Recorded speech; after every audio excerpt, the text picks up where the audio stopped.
మా కార్యకర్తలు జైలు పోయిన సందర్భాన్ని ఒక్కసారి గుర్తు చేసుకుని ఆత్మ సాక్షిగా ఓటేయండి, గుండె మీద చేసుకుని ఓటేయండి చెప్పి మేము ఓటర్లను కోరిన తర్వాత మా కార్యకర్తల యొక్క త్యాగాలను, మా కార్యకర్తల యొక్క పోరాటాన్ని గుర్తించి, మా కార్యకర్తలు లాటరీ దెబ్బతిన తీరు గుర్తించి ఇలా ఓటర్ మహాశయులు మాకు ఓటేసి గెలిపించారు. కాబట్టి రాబోయే రోజుల్లో కూడా ఎట్టి బస్సులో వెనుకడు వేసే ప్రశస్తి లేదు.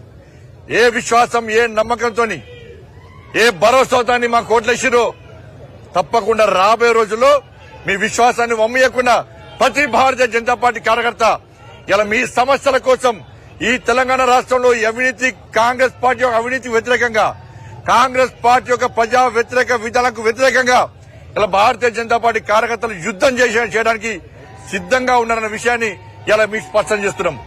కాంగ్రెస్ పార్టీ దిగి రావాలి. మీకు వ్యతిరేకంగా ప్రజలు తీర్పునిచ్చారు. 5 ఉమ్మడి జిల్లాలు, 43 నియోజకవర్గాలు ఇలా మీకు వ్యతిరేకంగా తీర్పునిచ్చారు.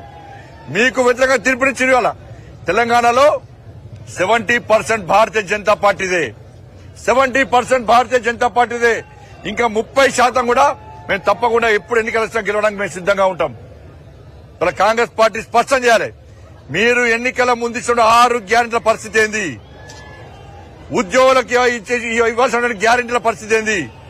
పీఆర్సీ విషయంలో గాని, 5 డిఏల విషయంలో గాని, ప్రమోషన్ల విషయంలో గాని, నిరుద్యోగ వృత్తి విషయంలో గాని, ఉద్యోగ నియామకాల విషయంలో గాని మేము 56,000 ఉద్యోగాలు ఇచ్చినామని చెప్పి 20,000కే నోటిఫికేషన్ ఇస్తే ఇవాళ యువత దాన్ని నమ్మరు. మేమిచ్చినాం. ప్రధానమంత్రి రోజ్గార్ మేళా పేరుతోని సంవత్సరం లోపల 10 లక్షల ఉద్యోగాలు ఇస్తానని నరేంద్ర మోడీ గారు ఇవాళ 9,20,000 ఉద్యోగాలు ఇచ్చింది వాస్తవం. ఆర్డర్స్ ఇచ్చింది మేమే. ఇలా ఎక్కడ అవినీతికి ఆస్కారం లేకుండా, దొంగ నోటిఫికేషన్ ఇవ్వకుండా, తప్పించుకునే పరిస్థితి లేకుండా నీతిగా, నిజాయితీగా, నిబద్దతతోని నరేంద్ర మోడీ గారు 9,20,000 ఉద్యోగాలు ఇచ్చినాం. ఇది యువతలా మీరు ఇవాళ మోడీ గారు ఉద్యోగాలు ఇస్తున్నారు. ఇలా కాంగ్రెస్ పార్టీ మాకు ఉద్యోగాలు ఇవ్వకున్నా కూడా ఉద్యోగాలు ఇస్తామని చెప్పి ప్రగల్భాలు పలుకుతున్నది. నిరుద్యోగ వృత్తిస్తాను ఇవ్వలే మాకు 4,000 రూపాయలు, ఒక్కొక్కరికి 56,000 రూపాయలు బాకీ ఉన్నది కాంగ్రెస్ పార్టీ. మాకు ఇవ్వలే అని చెప్పి ఇలా నిరుద్యోగ యువత ప్రశ్నిస్తున్నారు. మహిళలు 2,500 రూపాయలు మాకు ఇస్తాను ఇవ్వలే, మాకు ఓటేసి గెలిపించారు. రైతులకు రైతు భరోసా 25 లక్షల మందికి రైతు భరోసా ఇవ్వలే. రైతు కుళ్ళకు 12,000 రూపాయలు ఇవ్వలే. తరుగు తాలు తేమలే కూడా కొంటున్నారు, ఇలా కొనలేదు. ఇలా స్కూటీలు ఇస్తున్నారు, తులం బంగారం ఇస్తున్నారు, 4,000 రూపాయల ఆసరా పెన్షన్ ఇస్తున్నారు. ఇలా ప్రజలందరూ ఒక్కటై వాళ్లకు ఓట్లు లేకున్నా మీరు మాత్రం కాంగ్రెస్ పార్టీకి ఓటు వేయకుండా మీరు ఓటు వేయాల్సింది భారతీయ జనతా పార్టీకి. రేపు ఇప్పటిదాకా కొట్లాడింది భారతీయ జనతా పార్టీ, రేపు కొట్లాడేది భారతీయ జనతా పార్టీ. ఈ తెలంగాణ రాష్ట్రాన్ని అభివృద్ది చేసేది డబుల్ ఇంజన్ సర్కార్ వస్తుంది, అభివృద్ది జరుగుతుంది. ఇలా పక్క రాష్ట్రం ఆంధ్రప్రదేశ్ అభివృద్ది చెందుతుంది డబుల్ ఇంజన్ సర్కార్ తోని. ఇక్కడ కూడా అభివృద్ది చెందాలంటే డబుల్ ఇంజన్ సర్కార్ రావాలి. కేంద్రం నిధులిస్తే కాంగ్రెస్ పార్టీ డైవర్ట్ చేస్తున్నది. కేంద్రం అభివృద్ది చేయాలనుకుంటే కాంగ్రెస్ పార్టీ సహకరిస్తలేదు, మ్యాచింగ్ గ్రాంట్ ఇస్తలేదు, భూ సేకరణ చేస్తలేదు. గతంలో బీఆర్ఎస్ పార్టీ ఏ విధంగా కేంద్ర ప్రభుత్వాన్ని విమర్శించడమే, నరేంద్ర మోడీ గారిని విమర్శించడమే పనిగా పెట్టుకున్నదో ఇలా కాంగ్రెస్ పార్టీ కూడా అదే విధాన్ని అనుసరిస్తుంది. కాబట్టి ఇక్కడ మార్పు జరగాల్సిందే. వెంటనే ఇలా భారతీయ జనతా పార్టీ ఎప్పుడు ఎన్నికలు వచ్చినా భారతీయ జనతా పార్టీ గెలుస్తేనే మా రాష్ట్రం అభివృద్ధి చెందుతుంది, మాకు ఉద్యోగాలు వస్తాయి, మాకు న్యాయం జరుగుతుందని చెప్పి తెలంగాణ సమాజం ఆలోచిస్తుంది. కాబట్టి ఈ రోజు అంజిరెడ్డి గారిని ఇలా గెలిపించారు. అంజిరెడ్డి గారు, కొమరే గారు, మా ఏవేన్ రెడ్డి గారు శాసన మండలిని గడగడలాడిస్తారు. ఏ నమ్మకం, విశ్వాసంతో మీరు ఓట్లేసి గెలిపించారో వాళ్ళు మీకోసం కొట్టడానికి, మీకోసం జైలు పోవడానికి, మీకోసం యుద్దం చేయడానికి మా 3 శాసన మండలి సభ్యులు సిద్దంగా ఉన్నారు. వాళ్ళకు లాఠీ దెబ్బలు కొత్త కాదు, వాళ్ళకి అరెస్టులు కొత్త కాదు, వాళ్ళకి కొట్టాడలు కొత్త కాదు, వాళ్ళ కేసులు కొత్త కాదు. అన్నిటికీ తెగించి కొట్టడానికి వాళ్ళు సిద్దంగా ఉన్నారు. కాబట్టి ఇంత పెద్ద భారీ మెజార్టీ అందించి భారత్ ఇండియా పాకిస్తాన్ మ్యాచ్ లాగానే ఇక్కడ జరిగిన మ్యాచ్ లో, పొలిటికల్ మ్యాచ్ లో ఇలా భారత్ ఇండియా టీమ్ గా ఉన్న మమ్మల్ని గెలిపించడం నిజంగా ఓటర్ మహాశయులందరూ కూడా శిరస్సు వచ్చి దండాలు చెబుతూ ఎప్పుడు ఎక్కడ ఏ సమస్య వచ్చినా మేము పోరాటం చేయడానికి సిద్దంగా ఉన్నాం. ఇప్పుడు మీరు ఓటర్లకు సంబంధించి అంటే ఓటర్లు పూర్తి వ్యతిరేకత ఉందని చెప్తున్నారు, కానీ మీతో పాటుగా వాళ్ళకు కూడా అదే స్థాయిలో ఓటింగ్ శాతం కనిపిస్తుంది. ఇప్పుడు మీరు చెప్పండి, మేము పైసలు వచ్చినాం ఎక్కడన్నా? 1000 నుంచి 5,000 వరకు ఇచ్చారు. గూగుల్ పేలో వచ్చిర్రు, తీస్తాం, లెక్కలు తీస్తాం. ఇప్పుడు ఇక గూగుల్ పేలో ఎన్ని చేసిర్రు, ఎన్ని పైసలు వంచారు, లెక్కలు తీస్తాం. ఇప్పుడు ఇక అడ్డవులుగా సంపాదించి పైసల ద్వారా గెలుస్తామంటే మరి మాలాంటి కార్యకర్తలు ఏడవాలి అంటే అక్రమంగా సంపాదించిన వాడే డబ్బులు నుండే గెలవాలి. జిల్లాగా డబ్బులు వంచే గెలవాలి. ఇవాళ నిజంగా కరీంనగర్, ఆదిలాబాద్, నిజామాబాద్, మెదక్ ఓటర్స్ మార్చారు. నిజంగా గ్రేట్. దేశ వ్యాప్తంగా చర్చ జరిగింది. అరే 100 కోట్లు వంచుతున్నాడు కరీంనగర్ లో ఈ ఎమ్మెల్సీ ఎన్నికల్లో. మరి ఎవరు గెలుస్తారు?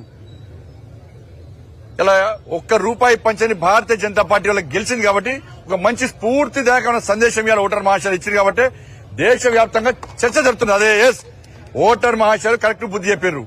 డబ్బుల ద్వారా గెలుద్దామనుకున్న వాళ్ళకి గుణపాఠం చెప్పిన చర్చ జరుగుతున్నది. ఇలా అందుకే మేము గెలిచినాం.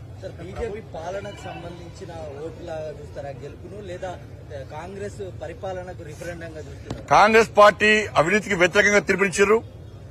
దాంతోపాటు నరేంద్ర మోడీ గారి నాయకత్వంలో కేంద్ర ప్రభుత్వం తెలంగాణ రాష్ట్ర అభివృద్ధికి, స్థానికంగా అభివృద్ధి అంటే గ్రామ పంచాయతీలు గాని, మున్సిపాలిటీ గాని, కార్పొరేషన్ గాని ఈ తెలంగాణ రాష్ట్రానికి ₹1,08,000 కోట్ల నిధులు ఇచ్చిన విషయాన్ని ప్రజలు గమనించారు, గుర్తించారు. కేంద్ర ప్రభుత్వం రాష్ట్ర అభివృద్ధికి సహకరిస్తున్నా కూడా తెలంగాణలోని కాంగ్రెస్ పార్టీ ప్రభుత్వం సహకరిస్తూ పేరు ప్రఖ్యాతుల కోసం పోయే ప్రయత్నం చేస్తున్నది.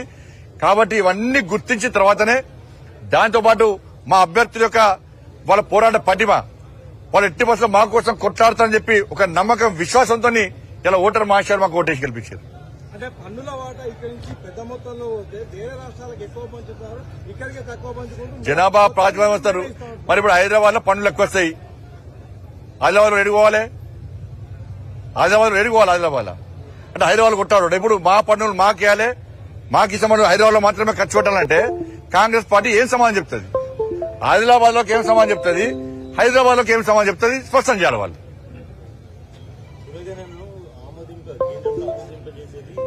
ఇప్పుడు ఒక్కరు గుర్తుంచుకొని కులగణన పేరు చెప్పారు. నేను చెప్పబోతున్నా. కాంగ్రెస్ పార్టీ మీద బీసీలందరూ కూడా వ్యతిరేకంగా ప్రదర్శించారు. హిందూ సమాజం పూర్తి వ్యతిరేకంగా తీర్పునిచ్చారు కాంగ్రెస్ పార్టీకి. హిందూ సమాజం ఒక్కటైంది. 10% ఉన్న ముస్లింస్ వచ్చి ఇలా బీసీలో కలపడాన్ని బీసీ సమాజం వ్యతిరేకించింది, హిందూ సమాజం వ్యతిరేకించింది. రంజాన్ పండుగ సందర్భంగా వాళ్ళకి ఎగ్జామ్షన్ ఇచ్చిన విషయం, తబ్లిగీ జమాతాలకు 2 కోట్లు 3 కోట్లు ఇచ్చిన విషయం, ఇలా హిందూ సమాజాన్ని నిర్లక్ష్యం చేస్తున్న విషయం, ఒక వర్గానికి కొమ్ముగాష విధానం. అందుకే చెప్తున్నా నేను, ఈ ఓటమిని కాంగ్రెస్ పార్టీకి రంజాన్ గిఫ్ట్ గా ఇస్తున్నాం, పండుగ చేసుకోమంటున్నాం. మేము ఇప్పటికైనా సంతృష్టికర విధానం అనుకోండి. హిందూ సమాజాన్ని నిర్లక్ష్యం చేస్తే హిందూ సమాజంలో చైతన్యం లేదు, హిందూలో ఐక్యత లేదు అని కాంగ్రెస్ పార్టీలకు ఎవరైనా భావిస్తే ఇదే విధమైన గుణపాఠం చెప్తున్న విషయాన్ని రాజకీయ పార్టీలు గుర్తుంచుకోవాలి, కోహనా సెక్యులర్ వాదులు గుర్తుంచుకోవాలి. ఇక్కడ హిందూ సమాజం ఒక్కటైంది, హిందూ ధర్మం గెలిచింది. ఇక్కడ హిందువులు ఓటు బ్యాంక్ గా మారారు. ఒక వర్గం ఓటుతో గెలుచాలనుకున్న వ్యక్తులు వాళ్ళు ఓడిపోయినరు. ఇవాళ ఏమైందన్న పోలింగ్ రోజు ఏమైంది? వాట్సాప్ ద్వారా రాత్రి సమావేశాలు ఏర్పడేసుకున్నారు. బండి సంజయ్ సంగతి తెలుస్తాం, ముస్లిం సంఘాల హెచ్చరిక, ముస్లింలందరూ కాంగ్రెస్ పార్టీకి ఓటేయండి, ముస్లిం సంఘాల పిలుపు, ముస్లిం అభ్యర్థిని విరమింపజేస్తున్నాం, ముస్లిం సంఘాల నిర్ణయం. ఏమైంది ఇవాళ మీ సంఘాల నిర్ణయం ఏమైంది? కాంగ్రెస్ పార్టీ సమాధానం చెప్పాలి.